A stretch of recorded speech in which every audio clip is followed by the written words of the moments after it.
Magandang araw mga bata! Maaari ba tayong tumayo?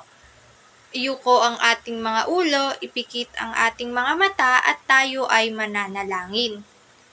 Panginoon, pinupuri at pinasasalamatan ka namin sa araw-araw.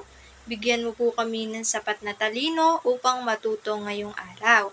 At iligtas niyo po kami hanggang sa aming pag-uwi. Yun lamang po. Amen. Magandang araw mga bata!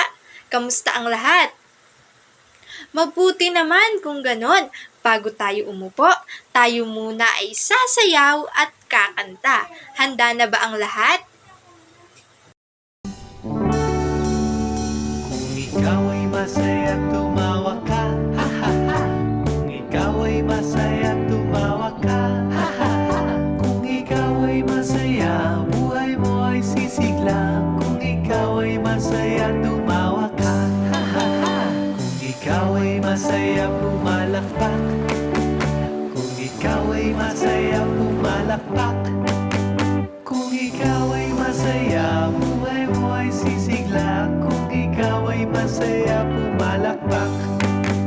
Kung ikaw ay masaya, pumadyak ka. Kung ikaw ay masaya, pumadyak ka. Kung ikaw ay masaya, buhay mo ay sisigla. Kung ikaw ay masaya, pumadyak ka. Kung ikaw ay masaya, gawin lahat, ha ha ha. Kung ikaw ay masaya, gawin lahat, ha ha ha. Kung ikaw ay masaya, buhay mo ay sisigla. Kung ikaw ay masaya, gawin lahat, ha ha ha. Kung ikaw ay masaya, buhay mo ay sisigla. Kung ikaw ay masaya, gawin lahat, ha ha ha.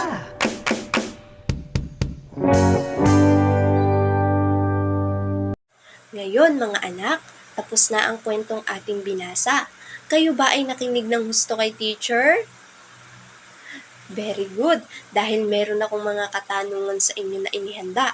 Ito ay sasagutin nyo. Pero una ang lahat, may una akong katanungan sa inyo. Ano na nga ulit ang pamagat ng ating kwento?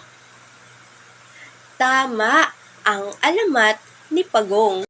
Okay mga anak, may babasahin muna akong pangungusap sa inyo. Makikinig kayo ng mabuti dahil pagkatapos ng pangungusap na ito, tsaka ako magtatanong. Okay, unang pangungusap. Si Pagong ay kaya niyang magpalipat-lipat ng puno dahil sa maliit niyang pakpak. Okay mga anak, handa na ba kayo sa aking mga katanungan? Okay, number 1. Sa unang pangungusap, anong salita ang may salangguhit? Tama, Pagong. Sa pangalawang tanong, ano ang meron sa tagliran ni Pagong upang makaya niyang magpalipat-lipat ng puno? Tama, pakpak. Ngayon naman, pangatlong katanungan, malaki ba o maliit ang pakpak sa tagliran ni Pagong?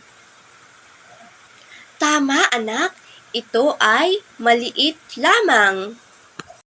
Ngayon naman mga anak, sa pangalawang pangungusap, si Pagong ay kaya niyang tumakbo ng mabilis dahil kaya niyang pahabain ang 4 niyang paa. Unang tanong mga anak, si Pagong ba ay mabilis o mabagal tumakbo? Tama mga anak, siya ay mabilis.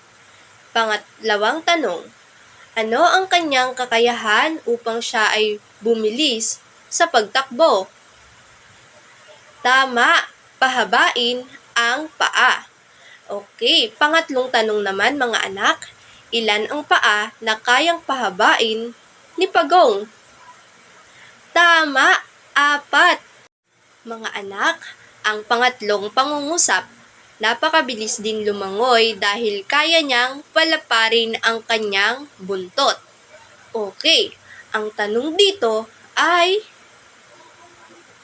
si Pagong din ay may kakayahan sa paglangoy dahil kaya niyang palaparin ang kanyang? Tama, ang kanyang buntot.